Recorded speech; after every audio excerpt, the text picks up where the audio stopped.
GST வரியை நீக்க வேண்டும் உள்ளிட்ட பல்வேறு கோரிக்கைகளை வலியுறுத்தி அனைத்து தொழிற்சங்கங்கள் மற்றும் ஐக்கிய விவசாயிகள் முன்னணி அமைப்பை சேர்ந்த 1000க்கும் மேற்பட்டோர் கோவை மாவட்ட ஆட்சியர் அலுவலகம் முன்பாக மறியல் போராட்டத்தில் ஈடுபட்டுள்ளனர்.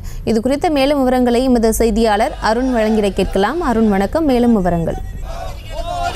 வணக்கம் பிரியங்கா. விலைவாசி உயர்வை கட்டுப்படுத்த வேண்டும், அத்தியாவசிய பொருட்களின் மீதான ஜிஎஸ்டி வரியை நீக்க வேண்டும், தொழிலாளர் விரோத சட்ட தொகுப்புகள் 4ஐயும் திரும்ப பெற வேண்டும் உள்ளிட்ட 26 அம்ச கோரிக்கைகளை வலியுறுத்தி மத்திய அரசுக்கு எதிராக இன்றைய தினம் அனைத்து தொழிற்சங்கங்கள் மற்றும் ஐக்கிய விவசாயிகள் முன்னணி அமைப்பின் சார்பில் நாடு தழுவிய பொது வேலைநிறுத்தமானது நடைபெற்று வருகிறது. அதன் ஒரு பகுதியாக கோவை மாவட்ட ஆட்சியர் அலுவலகம் முன்பாக சுமார் 24 தொழிற்சங்கங்கள் மற்றும் விவசாய அமைப்புகள் இணைந்து இந்த மறியல் போராட்டத்தில் ஈடுபட்டு வந்திருக்கிறார்கள்.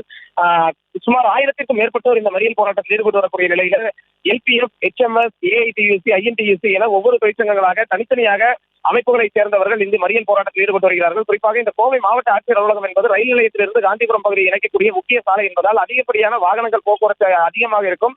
இந்த இடத்துல சுமார் அரை மணி நேரத்திற்கும் மேலாக இந்த மறியல் போராட்டம் நீடித்து வரக்கூடிய நிலையில் இந்த இடத்துல போக்குவரத்து பாதிப்பானது ஏற்பட்டிருக்கிறது.